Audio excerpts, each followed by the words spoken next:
Bonjour. Alors aujourd'hui, le sujet du jour, ce n'est pas le deuil parce qu'on en a déjà parlé plusieurs fois avec les différentes étapes, mais c'est comment retrouver une relation sentimentale, amoureuse, après un deuil. Et ça se situe entre l'acceptation et la reconstruction. Et là, c'est un moment qui est vraiment difficile à passer. Et alors surtout, il y a quelque chose qui vient envahir le cerveau, et ça vous savez que j'en parle souvent, de ce cerveau qui arrive à nous manipuler, à nous amener dans des endroits, et du coup on n'arrive pas à interpréter ce qui se passe, c'est-à-dire qu'il vous guide, hein, oui voilà c'est ça, il vous manipule. En fait il y a de la culpabilité, c'est obligatoire, c'est inhérent au deuil, on ne peut pas y déroger. Voilà, le problème de cette culpabilité, c'est que justement, à cause de ce cerveau qui travaille très bien, elle va se nicher dans des endroits dont on n'a absolument pas conscience. Donc la première chose, ça va aller d'aller un peu la traquer dans tous les petits coins, c'est-à-dire vraiment de se poser les bonnes questions pour en prendre conscience, pour identifier là où elle est allée se nicher. Et bien sûr qu'il va falloir l'accepter, même si c'est difficile, il faut en passer par là. Et pour ça, il faut aussi contrebalancer avec des choses positives. Donc se dire, ben peut-être j'ai l'envie, j'ai de la curiosité, j'ai envie de me sentir épaulé, j'ai envie de me sentir aimé ou d'avoir de nouveau du bien-être. Voilà. Mais de l'autre côté, il y aura toujours cette culpabilité nichée, on ne sait pas où. Elle est extrêmement insidieuse. Si vous n'arrivez pas à le faire seul, il faut vous faire aider dans cette période-là. Il va falloir commencer à appréhender des émotions qui sont complètement contradictoires, et pour ça il va falloir être vigilant parce que c'est un processus qui va durer quand même un moment. Et quand on parle du deuil, on a tendance à penser que c'est complètement passif, c'est-à-dire que les étapes elles vont se passer poum poum poum poum.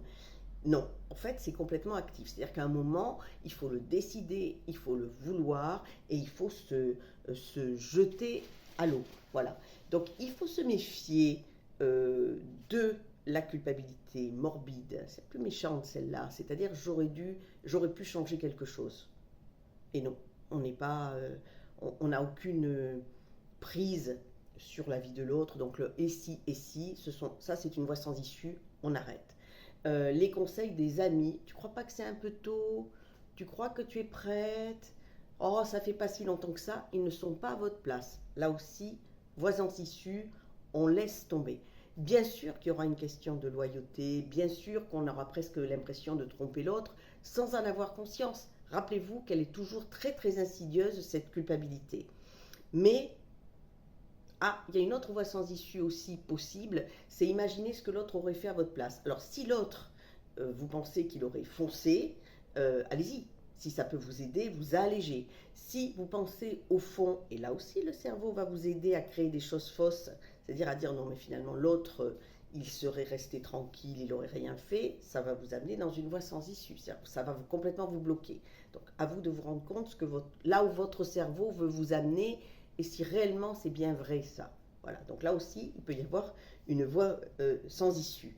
Donc en fait, il va falloir se décider à apprendre, à cheminer, à tâtonner et s'autoriser. S'autoriser à avancer et s'autoriser à avoir des émotions complètement contradictoires. C'est un processus qui est complètement un processus d'apprentissage qui va prendre du temps. Il va falloir être bienveillant avec vous-même. Il va falloir aussi apprendre à être imparfait. Il va y avoir ce mélange émotionnel. Bien sûr, il y a un moment où il va falloir, si on se relance dans une relation, aborder le sujet de la sexualité. Et là, c'est un moment aussi qui est très particulier, très difficile. Là, il va falloir être bienveillant avec soi-même. Là, il va falloir accepter éventuellement de lâcher prise et de pleurer dans les bras de la personne euh, qui se trouve près de vous. Il va falloir accepter d'avoir des déceptions. Il va falloir accepter euh, de ne pas être comme on voudrait que l'on soit. Et surtout, il va falloir accepter que ça soit différent, parce que ça sera automatiquement différent. Et je vais parler aux femmes, parce que ça leur parlera peut-être davantage, cette image, cet exemple. Une femme qui vient d'accoucher, d'un coup, ces repères d'avant dans la sexualité, ils sont effacés. Il faut recommencer de nouvelles connexions, il faut recommencer à trouver du désir, du plaisir. Il va être, pour beaucoup de femmes, extrêmement différent. Il va falloir travailler aussi avec son cerveau. Alors, peut-être les hommes peuvent comprendre, ceux qui ont une sensibilité un petit peu féminine, mais c'est ça. Il faut recommencer quelque chose de nouveau. Si on essaie d'appliquer la recette d'avant, ça ne marchera jamais.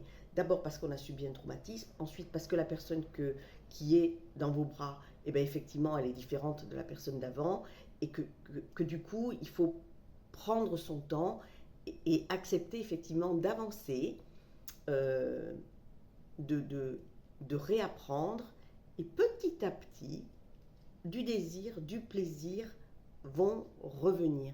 Et ça pourra être très très beau. Ceux qui veulent aller très très vite souvent sont souvent très déçus, ou se sentent pas à la hauteur, ou et du coup décident d'arrêter. C'est pas ça le problème. C'est qu'il faut laisser un peu du temps au temps. Voilà. Et puis euh, effectivement, il faut bien se dire que c'est un processus actif. Donc il faut quand même à un moment y aller. Voilà. Mais écoutez, je vous embrasse tous très fort. Et encore une fois, je vous souhaite un bel été. Au revoir, à bientôt.